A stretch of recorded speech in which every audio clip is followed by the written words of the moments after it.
YouTube? My name is Mesa Sean, and we are back here on Destiny 2. Alright folks, we have a ton of new Destiny 2 news to go over regarding Season of the Drifter. Last night, Lars Bakken, Lisa Brown, and Deej were on IGN's Fireteam chat. Now, I will link the full video and audio if you want to listen to it in the description, but we're going to go over everything in this video. Man, did they spill the beans. Tons of stuff that was not revealed today during the 8-minute Vidoc or even on Twitter or other social media platforms. So let's get into this, folks, and actually, through the joys of Reddit, we've got tons of bullet points. Now, I watched it and took a whole bunch of notes, but we're going to go through the bullet points over on Reddit, as well as my notes and fill in the blanks on what they did not cover today. Let's get into it. Lars Bakken mentioned the Power Surge bounties, which are the bounties you get from the Drifter, which will get you to 640 power.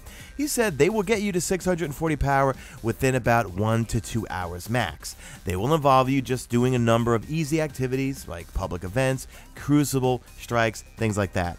So if you tapped out and are low in power and did not participate in, let's say, the Black Armory, well, you can get to 640 power within the first 2 hours and get right into Season of the Drifter. The new activities will be Gambit Prime and then also the Reckoning.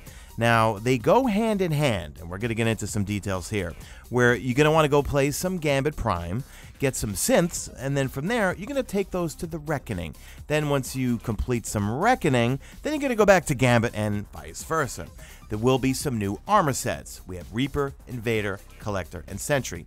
Each one of those, when you fill out the armor set, will give you bonuses depending on your playstyle. The Reaper clears waves and also will slay larger enemies. The Invader, hunt your opponents and steal their motes. Collector, gather all the motes and send blockers. And then the Sentry counters invaders and will protect your bank. So here are some details that you need to know regarding Gambit Prime. First off, in terms of power, when power matters, power still will matter only when it comes to invasion. So player versus player, power will matter. However, not when it comes to clearing enemies or ads. The armor sets will give you bonuses within Gambit Prime. Now, those bonuses will vary on how many pieces of armor you have for that particular set.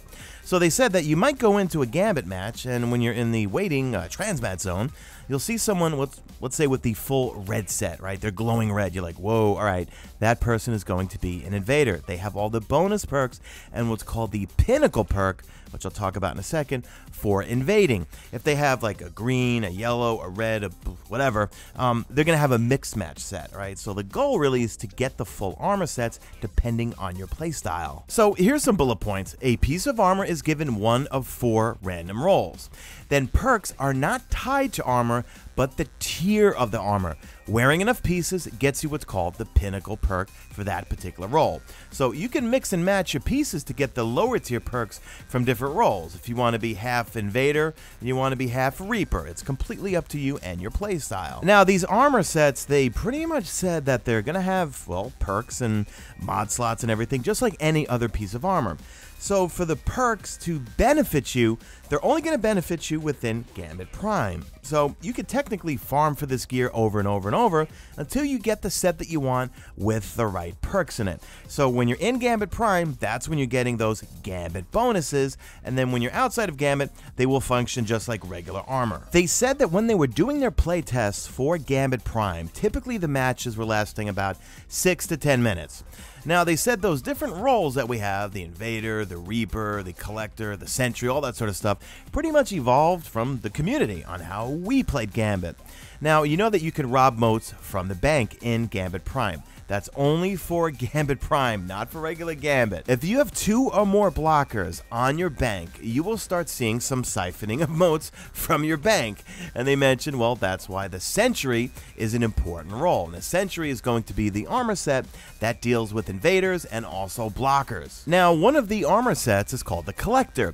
They said the Pinnacle Collector perk is going to allow you to hold up to 20 motes, and you will summon a gigantic blocker. Now, they also said the Pinnacle Invader perk makes you a blocker. You'll lock down the bank when invading, and you'll drain motes if you go near their bank. They mentioned that the boss mechanics are a tier above what they've done before in match-made activities. And they also talked about the meatball a little bit, and actually none of them knew what the name of the meatball is, and I don't either know what the meatball is called. But you know what I'm talking about, what you get your malfeasance from.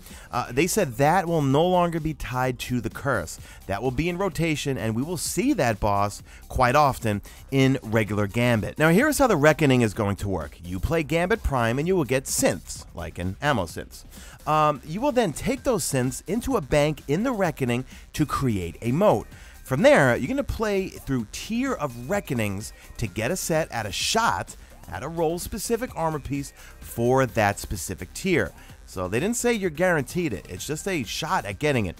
And they said you could play this over and over and over. It's match made, it's for people, it's not as easy like a public event, it's definitely more difficult. So Lars mentioned that you could stay there as long as you want and just Sherpa people through. But the goal of this really is to go back and forth between Gambit Prime, the Reckoning, Gambit Prime, the Reckoning, to get those armor pieces to fill out those armor sets depending on your playstyle in Gambit Prime. They mentioned a few things about Gambit, some that I covered already. So during the new third round of Gambit, now it's sudden death, so everyone will get juiced up to burn down the Primeval. Meatball no longer tied to the Curse Week. The new maps will be exclusive to Gambit Prime for a time to make them feel special and new. So no new maps for Gambit, regular Gambit that is, but Gambit Prime, they will have the new maps. Good old Uncle Zur will be involved in the Invitations of the Nine. Now, this was replaced, it's replacing what was supposed to be Zur bounties. So this is going to last 9 weeks, they said, and it's long-term storytelling. There will not be a system in place if you miss a week, and they said, just think about Queen's Court. If you missed one of the weeks to present the Oracle, then you were out of luck. And also that the bounties are directly tied to Zur. There will be a new seal and title in Season of the Drifter, however, they would not give the name. Now, Iron Banner, they said, will allow players to buff themselves by a certain power or decrease their power. Currently, it's 100. And that is all I wanted to go over in this video. So I will link the full thing in the description if you want to watch the full episode of Fireteam Chat. But yeah, great episode. Tons of new stuff that was not in the Vidoc today. So that's it, guys. Leave me a hashtag made it to the end if you did make it to the end. And do me a favor, drop a like in this video only if you see fit. Follow me on Twitter at Mesa Sean. Check out my stream, usually and always on YouTube. And that is it. I am out of here like Vladimir.